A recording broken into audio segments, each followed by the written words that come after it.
What's going on, everyone? So, first and foremost, thank you very much for clicking on this video. I appreciate the support. If this is your first time on the channel, I do movie reviews, TV show reviews, and of course, director lists. And I do them from worst to best. Now, I don't do short films with that. I don't do music videos with that, or any TV movies. I specifically just focus on the director's theatrical films, and I have to say it now, streaming films as well when in place. So I'm doing this time, as you probably guessed by clicking on the video, Zack Snyder's movies ranked worst to best. I know. I don't know why I'm doing this to myself other than the fact that I was looking, I'm like, I've seen all his movies, so I may as well rank them. I don't know why I'm doing it other than that, because I know that what I'm going to say with how I'm ranking them, people aren't going to be happy. Zack Snyder's not a director that makes people happy. I get it. So bear that in mind. I'm expecting hate comments, I'm sure. Yours is going to be different than mine. That's fine. That's cool. So, hopefully, we live in a world in 2020 where we can give our opinions. So, but at the same time, let's all get along, shall we? So, with all that being said, guys, all that exposition, doing it from 8 to 1, 1 being my best, 8 being his worst. So, let's get started. So, my number 8 is Sucker Punch. Yeah, Sucker Punch was a nice kick to the balls, but not really nice. It's like just a kick to the balls. I didn't like Sucker Punch. I saw it once, and then I saw it a second time because the first time I saw the theatrical cut, and I was like, maybe, just maybe the director's cut's better. It's not. The thing is with Sucker Punch is it's false philosophical, and it's false thought-provoking. It's not thought-provoking in the slightest. I think it's a movie that has way too much on its mind, but approaches it in such a simplistic way that I think doesn't feel organic in the slightest. It's a movie that I get it if some people like, but I personally found a lot of the movie to be distracting in both its approach to CGI, color palette, and just the overall approach of the messages and themes. I think it's a movie that easily is his worst movie, and that's why it's my number 8. My number 7 is a movie that when I first saw it, I was like, it's alright, but since it's been like 3 years since it came out, I really don't like it. My number 7 is Justice League. That's right. I know some people are probably going to be thinking in their mind, wait a minute, Justice League was also directed by Joss Whedon. Well, technically, guess what? When you see the end credits, it's directed by Zack Snyder. So I'm going with that. Zack Snyder, you can see pretty much nothing of his style in this movie. I feel like this movie drained everything that made a Zack Snyder movie and just went with the complete opposite. And it does so in a very clumsy, confusing way. It's a movie that's very brash in its approach to how it shoots the cinematography, and also just overall the VFX really isn't good. Also, the humor really doesn't land, and I think overall it's a movie that's trying to do so much, but at the same time doing it in such a very, well, we're getting away with it in such a very little fashion. I don't personally like this movie. I can't see myself watching it again. I saw it once in theaters. Looking back, I don't know why I gave it a 3 out of 5. Now I'd probably give it like a 2 out of 5. So that's why it's on the lower end, and that's why it's number 7. So my number 6 is a movie that honestly was my first Zack Snyder movie, and that's Legends of the Guardians: The Isles of Gahoo. Yeah, this is a movie that I enjoyed it when it first came out, but I haven't had the urge to rewatch it. Keep in mind, this movie came out, I don't know, it's been 9 years. Jeez, so I haven't seen this movie in like 9 years. And I know some people probably think, oh, you probably should have rewatched it for this video. I didn't really feel like it, if I'm being honest. The thing is with this movie is that it's Lord of the Rings for owls and for younger kids. And the thing is, whilst owls are cool and all, I could just watch Lord of the Rings. So whenever I think about this movie, I watch Lord of the Rings. That's all there is to it. This movie's fine. It's a kid's movie that, on those standards, it works to that advantage. But overall, there's not really much to it. It's a movie you watch once and you're like, that was fine. And then you forget about it. Yeah, that's my number 6. My number 5 is, This is Sparta! Yeah, 5 is 300. So, yeah, the thing is with 300, I'll just put it this way. 300 is a movie that, again, I've only seen it once. I thought it was solid. I thought it was very enjoyable. I thought it had a nice way on how it was approaching the visual effects. I think the score is fine, even if it does use a lot of tempo music. It's a movie that's enjoyable. The action scenes are enjoyable, but I really can't sit here and say that it's a great movie. I can say it's an enjoyable movie, but it's a movie that I really respect to an extent. I like with what it did in terms of VFX, but that's about it. It's a movie that, yes, maybe I should rewatch it, but It's not one of my favorite Zack Snyder movies. It's a movie that, again, I respect from afar. And that's why it's my number 5. My number 4 is, oh, and this is where people are like, oh snap, what are you doing, Chad? My number 4 is Man of Steel. So I saw this movie 3 times in theaters. Yeah, I know I was a late teenager when I saw this movie for sure, but I saw it 3 times. I enjoyed it. What can I say? I haven't seen this movie in a couple years, but the thing is, I remember liking it the last time. I do remember having some issues with it. I still, even in retrospect, I have issues, and I'm curious about when I rewatch it, probably soon, about how I like it. But right now I can say that I think it's a movie that, it's interesting with how it approaches Superman. I know so many people that are like, this isn't my Superman. It's like, well, that's fine. You don't have to accept it, whatever. It's a movie that's controversial with its approach to Superman, and I think that that's something that is fascinating. It offers up interesting discussion. Yes, I know some people that just kind of discard it, and that's fine. But I also know people that have high praise for it. In my friend group, there are a lot of people that really like this movie. I respect that, but it's a movie that I enjoy it. But again, I don't know if I overall love it the way I used to when I first saw it many years ago in theaters. What was it, like 7 years ago? So that's why it's my number 4.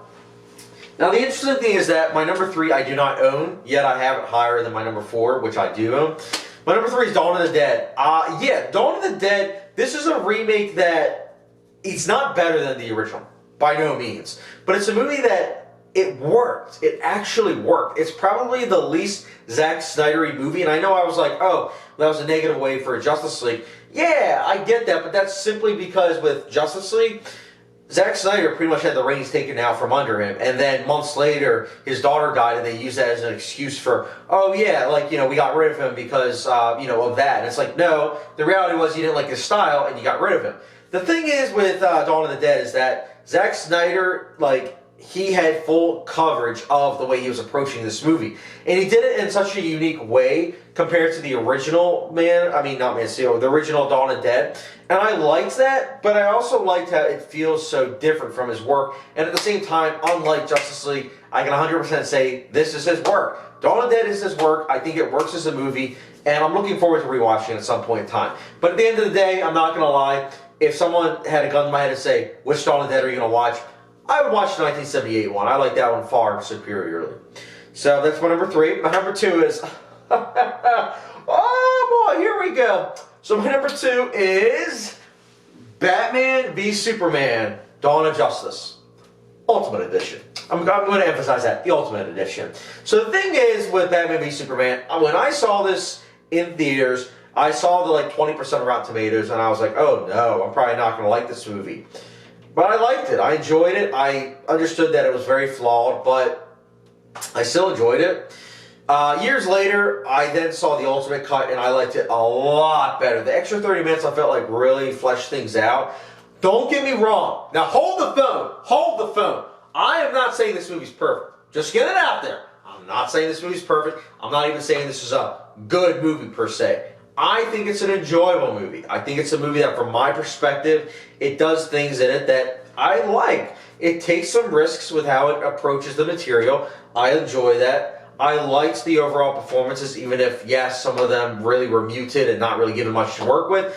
I like Hans Zimmer's score. I think it's really good stuff. I liked the way it was shot. I thought that was unique. Is some of the CGI, like, overblown? Yeah, for sure. That final act does... follow that formula of that. What I don't like in superhero movies, where it's a final act of big CGI extravaganza. I'm not going to rate this movie because it's been a couple years since I've seen it, but just throwing it out there, I do like this movie. It's not my favorite Zack Snyder movie, but it has all the Snyderisms in it that you either like or don't like for all to see. Again, Ultimate Edition, I like. Who knows? Maybe upon rewatching it, again, I've seen this movie several times, but who knows, maybe upon rewatching now in 2020, maybe I won't like it as much. If you follow me on Letterboxd, I guess you'll find out. If you don't, I guess you won't. But yeah, I know a lot of people that are probably going to be like, what the heck, shit? And I'm just like, hey, it's my opinion, you know? So that's my number 2. Process of Elimination, many of you probably know what my number 1 is, and what can I say? I do really like this movie. It's easily probably my top 3 of superhero movies, and that's Watchmen. Yeah, Watchmen was a movie that I absolutely didn't really like the first time I saw it. In fact, a little quick, backtrack on my life story. So, I liked Man of Steel in high school, and my film teacher, he, was like, "You like Man of Steel?" And I was like, "Yeah." And he was like, "Dude," he's like, "You seen Watchmen?" I was like, "No, I hadn't even really heard of Watchmen at that point in time." He's like, "All right," he's like, "I'm going to show it to you." So he showed it to me in his classroom, and I will never forget how much I noticed about the sound design. The sound design of this movie is outstanding. Easily should have gotten an Oscar nomination for sound mixing and editing. But the thing is, it's such a unique approach with how it goes about it, and I noticed that. I didn't like it the first time, and I was very mixed about it. But then I let it settle, and then I watched it a couple years later, and I loved it. This is a movie I absolutely adore. I love the lore of it. I love the characters. I love the gritty nature of it. I love the ending and how much of a gut punch it is. I just love everything about this movie. I think it really works. Again, like Zack Snyder's movies in all of its glory, it's a controversial movie. I can show this to 5 people, and guess what? We're not all going to agree. There's probably going to be 3 of them that don't like it and 2 that like it. That's fine. But this is a movie that I think is very controversial and very mixed in its approach. And I respect it. Now, much in the same way as my Michael Mann list, I filmed this list, and then, I believe it was September, and then I got a new camera, and I decided to reshoot it to make it look better. In that time, Watchmen, the HBO show, came out. That show's incredible. It really is. And I'm not saying that that's well, yeah, that show is better. I'm saying that right now. That's better. But that's not going to discard this movie. I think this movie is still great. I think that if you're looking for a movie that works on its own as a 3-hour movie, it's great. The TV show, the 9-episode, again, as of right now, it's only 1 season. I'm hoping it stays that way. But those 9 episodes are incredible. It's a feat to behold. But I'm also saying this. I think that this movie is really, really good. And I think 10 years later, it's much better than a lot of superhero movies to come out. Much respect to this movie. And yeah, that's why it's my number 1. So, if you're new to my channel, what I like to do with directors lists at the very end, after ranking them, I like to talk about the director. So, Zack Snyder, what's there to say? I think he's a very mixed director, not only with audiences, but with critics alike. And I think it goes without saying that he's very mixed for me, too. There are movies of his that I say I like, but when I say I like, I mean it like a light recommendation, because there are things that I absolutely love and then things that I don't really like. I think he's a great cinematographer. I think the way he shoots his movies are really cool. I really like that. I like his, score choices with the composers that he chooses. Soundtrack beats also are really good. And I do also like his cast. The cast he chooses in his movies are really good. It's a mixed bag in terms of CGI. I think sometimes it works, sometimes it doesn't. But again, I give him props for trying, ambitious ideas with that whole approach. He's a director that I respect, even if I don't 100% like his movies. Again, he's very mixed for me, and that's why I decided to do this list, because I'm like, you know what? Screw it. I know a lot of people that are going to be, annoyed with how I rank them, but again, it's my ranking list. I'm curious to hear your guys with his movies, with where you rank them. And even if you haven't seen all his movies, rank them down below. I am curious. And again, let's all get along in the comment section. Let's keep it civil. We're all human. We're all mature adults, I hope at least. But let me know your ranking in the comment section down below. And who should I rank next? I already have Lars von Trier, Ridley Scott. Those are up next in terms of ranking videos. Stay tuned for that. And as always, guys, thank you very much for watching. Don't forget the subscription, notification bell, and I'll get you guys later.